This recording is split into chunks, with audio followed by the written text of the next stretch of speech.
Hello बच्चों, welcome back to my YouTube channel. आज हम कक्षा 7 की गणित में प्रश्नावली 8.1 का प्रश्न क्रमांक 1 हल करेंगे। प्रश्न है, निम्नलिखित परिमेय संख्याओं के बीच में 5 परिमेय संख्याएं लिखिए। तो फर्स्ट है इसका -1 और 0। इसी को हल करते हैं। तो हम लिखेंगे यहाँ पर -1 और 0 के बीच 5 परिमेय संख्याएं।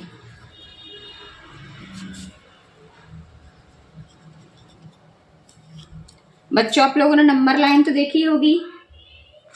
नंबर लाइन में क्या होता है, संख्या रेखा में, ये संख्या रेखा है मान लीजिए, यहाँ पर होता है 0, यहाँ +1, यहाँ पर -1। इन सबके नंबर होते हैं, जैसे ये +1, +2, +3, यहाँ पर -1, -2, -3, बहुत सारी संख्याएं हो सकती हैं।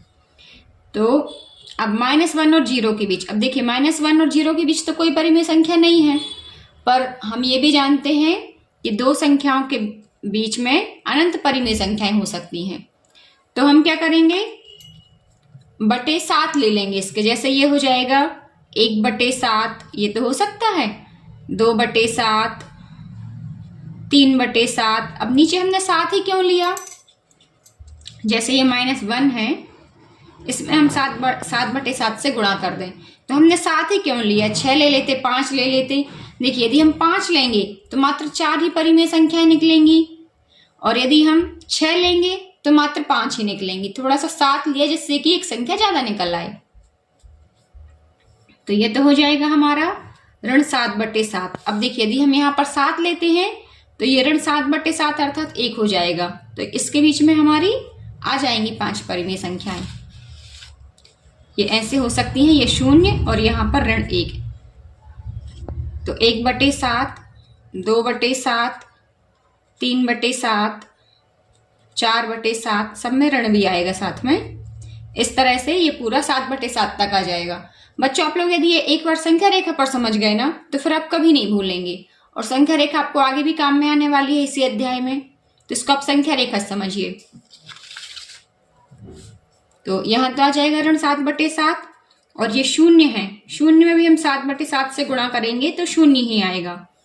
तो अब हम लिखेंगे, यहां शुरू करेंगे 0, यहां पर है ऋण 1/7, फिर आएगा ऋण 2/7, ऋण 3/7, ऋण 4/7, ऋण 5/7, ऋण 6/7 और ये ऋण 7/7। तो कितनी संख्या होंगे बीच में, ये 1, 2, 3, 4, 5, 6 हो गई। कोई बात नहीं, एक ज्यादा ही हुई है, कम तो नहीं हुई है। तो हमारा जो आंसर है वो ये संख्याएं हो जाएंगी। इसी का है पार्ट 2। इसमें है -2 और -1। अब हम लिखेंगे -2 और -1 के बीच 5 परिमेय संख्याएं।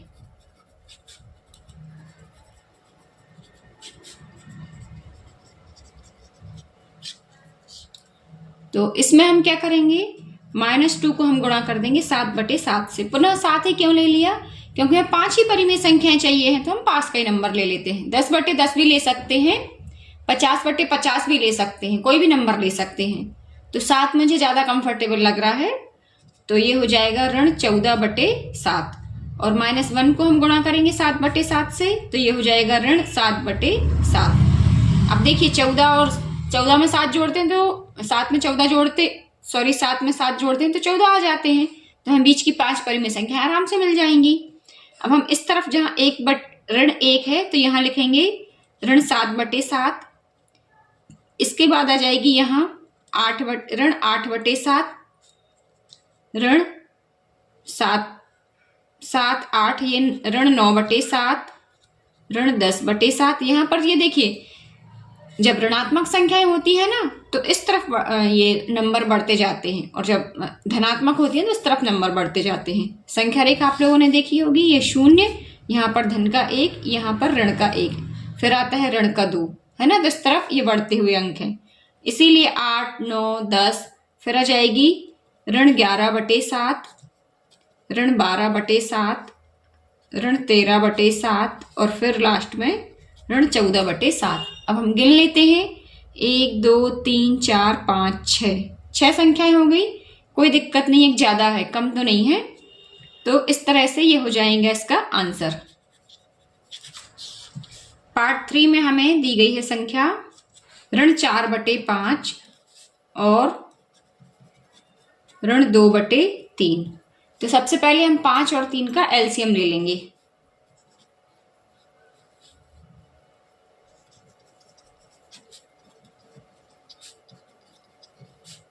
ये हो जाएगा 15, डायरेक्ट ही गुणा कर देंगे। 5 3 15। अब दोनों के हमें हर समान बनाने हैं। ऋण 4/5 इसमें किसी संख्या से गुणा करें कि नीचे 15 आ जाए। इसी तरह से ऋण 2/3 इसमें किसी संख्या से गुणा करें कि यहाँ पर 15 आ जाए नीचे। देखिए 5 3 15 होता है, इसको हम करेंगे 3/3 से गुणा और यहाँ पर हम करेंगे 5/5 से गुणा। तो ऊपर हो जाएगा ऋण 12/15 और यहाँ हो जाएगा ऋण 10/15। अब यदि हम इनको संख्या रेखा पर शो करें तो ये देखिए, ये हमने संख्या रेखा बनाई, यहाँ 0, यहाँ 1 2 3 इस तरह से नंबर होते। यहाँ पर ऋण 1 ऋण 2 ऋण 3। अब हमें कौन कौन से अंक प्राप्त हैं? ऋण 12/15 और ऋण 10/15। तो यदि हम लें ऋण 12/15 और इसके बाद आ सकता है ऋण 11/15, इस साइड आ जाएगा ऋण 11/15, फिर ऋण 10/15। इस तरह से यहाँ तो सिर्फ एक ही संख्या आ रही है ऋण 11/15। तो हमें अभी इसको और किसी संख्या से गुणा करना पड़ेगा। अब हम इसको 2/2 से गुणा करके देखते हैं। तो ये हो जाएगा ऋण 24/30 और यहाँ पर 2/2 से गुणा करेंगे तो ये हो जाएगा ऋण 20/30। तो अब देखिए 20 और 24 के बीच में भी कितनी संख्याएं आ रही है? मात्र 3 संख्याएं। तो अब हम इसको पुनः 2 से गुणा कर देंगे। 2/2 से ऊपर यहाँ पर भी 2/2 से गुणा करेंगे तो ये हो जाएगा ऋण 48/60 और ये हो जाएगा ऋण 40/60। तो अब 40 और 48 के बीच में आराम से 7 संख्याएं आ जाएंगी। तो अब यहाँ पर हम लिखेंगे ऋण 4/5 और ऋण 2/3 के बीच 5 परिमेय संख्याएं।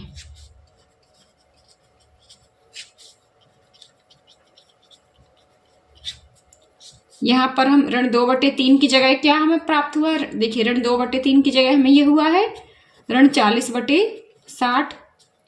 यहाँ पर आ जाएगा ऋण 41/60, ऋण 42/60, ऋण 43/60, ऋण 44/60, ऋण 45/60। 1 2 3 4 5 5 हो गई संख्याएं। अब हमें ज्यादा लिखने की आवश्यकता नहीं है। इसके बाद हम सीधा लिख सकते हैं ऋण 48/60। ये देखिए 48 ऋण 48/60 हमें प्राप्त हुआ है ऋण 4/5 से। तो ये ऋण 4/5 और यहाँ पर है ऋण 2/3। इनके बीच में 5 परिमेय संख्याएं। अब इसी का है भाग 4। भाग 4 में हमें संख्या दी है ऋण 1/2 और 2/3। ऋण 1/2 और 2/3। तो 2 व 3 का एलसीएम ये हो जाएगा 6। ऋण 1/2 अब हमें किसी संख्या से गुणा करना है कि नीचे 6 आ जाए और 2/3 इसको भी किसी संख्या से गुणा करना है कि 6 आ जाए। अब यहाँ पर एक और चीज देखिए, ये ऋणात्मक है और ये धनात्मक है तो बीच में 0 भी प्राप्त हो जाएगा। यहाँ पर तो पहले हम गुणा कर लेंगे 3/3 से। तो ये हो जाएगा 3/6 और यहाँ पर गुणा कर लेंगे 2/2 से। सॉरी हाँ 2/2 से। तो 2 दूनी 4 और 3 दूनी 6। अब ये तो है ऋणात्मक ऋण 3/6 और ये है 4/6। ऋण 1/2 व 2/3 के बीच 5 परिमेय संख्याएं।